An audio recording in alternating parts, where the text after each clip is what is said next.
नमस्कार, मैं जितेंद्र चतुर्वेदी। अब अरविंद केजरीवाल क्या कहेंगे और क्या करेंगे, दरअसल सबसे बड़ा सवाल यही है। वह इसलिए चूंकि जिन्हें वो कह रहे थे कि उनको भारत रत्न दिया जाना चाहिए, उनको लेकर जो राउस एवेन्यू कोर्ट ने टिप्पणी की है, दरअसल वो टिप्पणी आम आदमी पार्टी, उसकी सरकार और उनके अगुआ को एक तरह से कहिए कि आईना दिखा दिया है। कोर्ट ने जो कुछ कहा है दारू घोटाले वाले मामले में मनीष सिसोदिया को लेकर, जो उनकी जमानत याचिका पर ऑर्डर आया है, दरअसल वो ऑर्डर जो है वो ऑर्डर बहुत कुछ कहता है।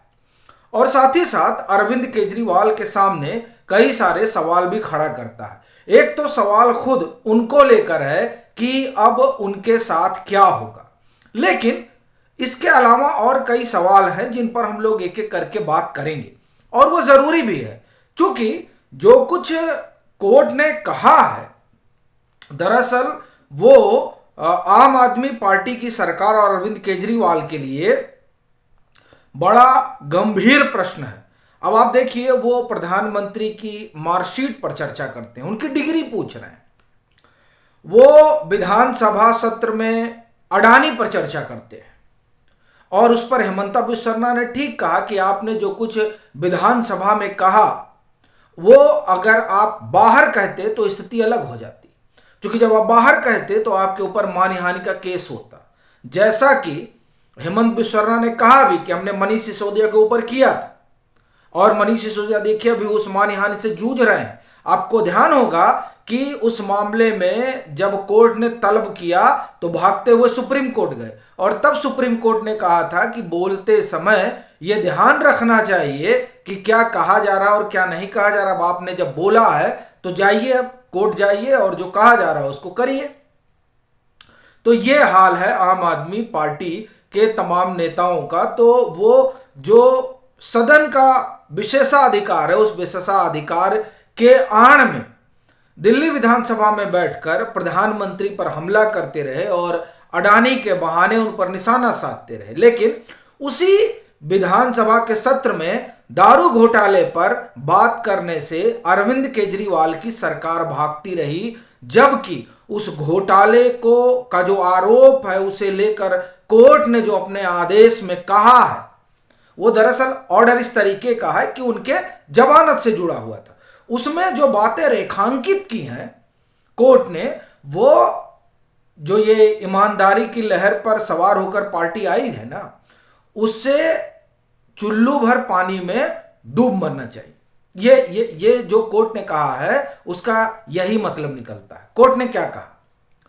100 करोड़ रुपए घूस दिए गए, और ये तो कह रहे हैं साहब हम तो आम आदमी हैं, हमने तो कुछ किया ही नहीं। देखिए मनीष सिसोदिया के यहाँ छापा पड़ गया, तमाम लोगों के यहाँ छापा पड़ा, चुमन्नी नहीं निकला।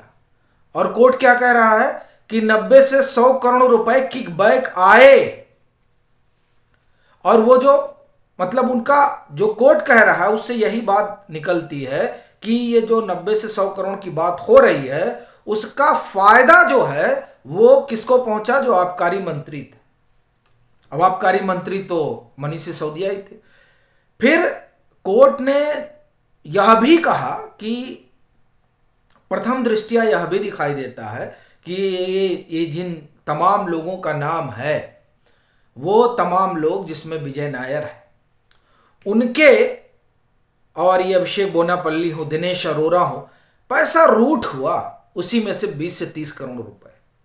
और यही ईडी कह रही है कि साहब मनी लॉन्ड्रिंग हुआ है। उसी मनी लॉन्ड्रिंग के ट्रेस ढूंढे जा रहे हैं, और उसी मनी लॉन्ड्रिंग को लेकर ये जो 100 करोड़ कैसे गया उसके क्या निशान है, और 292 करोड़ रुपए कहां कहां गए उसके निशान, यही तो ईडी ढूंढ रही है। और कोर्ट वही कह रहा है। हालांकि ये मामला सीबीआई का था जिसमें उनको जमानत नहीं मिली, लेकिन जो जांच चल रही है उस जांच में जांच यही चल रही है ना कि ये जो 292 करोड़ और 100 करोड़ आए कैसे। और आपको ध्यान होगा कि बुच्ची बाबू ने जो अपने बयान में कहा कि 6 पॉइंट डिस्ट्रॉय हुए हैं, वो दरअसल वही 6 पॉइंट है जिससे हवाला हुआ है, हवाला के जरिए जो पैसे आए।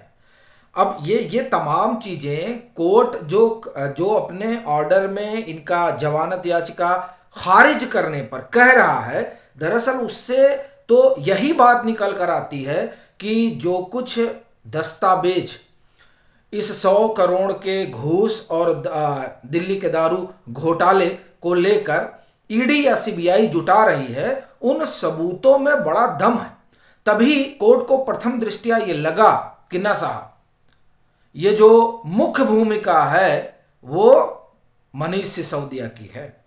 वो उन्होंने कहा कि ये आर्किटेक्ट हैं, कॉन्स्पिरेसी के आर्किटेक्ट हैं। अब अगर मनीष सिसोदिया कॉन्स्पिरेसी के आर्किटेक्ट हैं तो इसी से 2-3 बातें और जुड़ी हुई हैं, उस पर भी गौर करना बड़ा जरूरी है।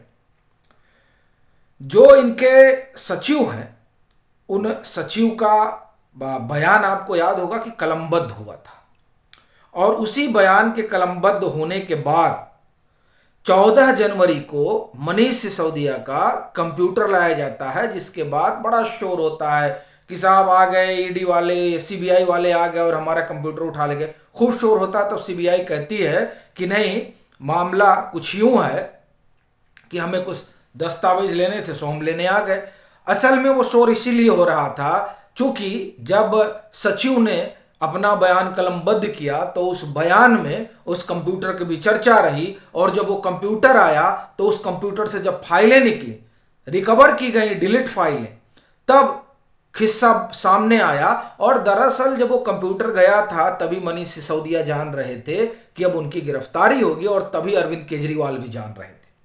और दरअसल जो कोर्ट ने कहा उसके बाद क्यों कहा जा रहा है कि सबकी सांसें फूल गई हैं, वह इसलिए क्योंकि जब कोर्ट बेल को डिनाई करता है और मानता है कि इनकी मुख्य भूमिका रही, तब जो इनके सचिव रहे आबकारी, उनका यह बयान तुरंत आपको ख्याल में आना चाहिए कि उन्होंने कहा था कि हमको फोन आया, हम गए तो वहां मनीष सिसोदिया भी थे और वहां अरविंद केजरीवाल भी थे।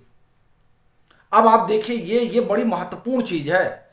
जब वहां मनीष सिसोदिया भी थे और अरविंद केजरीवाल भी थे, और उन्हीं के बयान के कलमबद्ध होने के बाद और एक और अधिकारी के बयान के बाद दरअसल शिकंजा कसा जाना शुरू हुआ था मनीष सिसोदिया के ऊपर। तो क्या अब ये जो कोर्ट कह रहा है, और उधर आप देखिए ईडी जो ये खबर आ रही कि वो लोग अभी अपनी जो है चार्जशीट और लेकर जाएंगे। अब जब वो अगली चार्जशीट जाएगी तो उस चार्जशीट में आप देखिए कि मनीष सिसोदिया के कविता, बुची बाबू, अरुण रामचंद्र पिल्लई और फिर वो अमनदीप ढल, इन तमाम लोगों का जो कहा है वह भी उसमें शामिल होगा। और इधर सीबीआई के पास भी बहुत कुछ चीजें हैं। तो क्या जो सीबीआई आगे कार्रवाई करने जा रही है और ईडी की जो चार्जशीट आने जा रही है, क्या उन तमाम इन आरोप पत्रों में एक अलग कहानी निकल कर आएगी इस दिल्ली के दारू घोटाले की, जिसमें कहीं ना कहीं अरविंद केजरीवाल के लिए समस्या बढ़ने जा रही है क्या?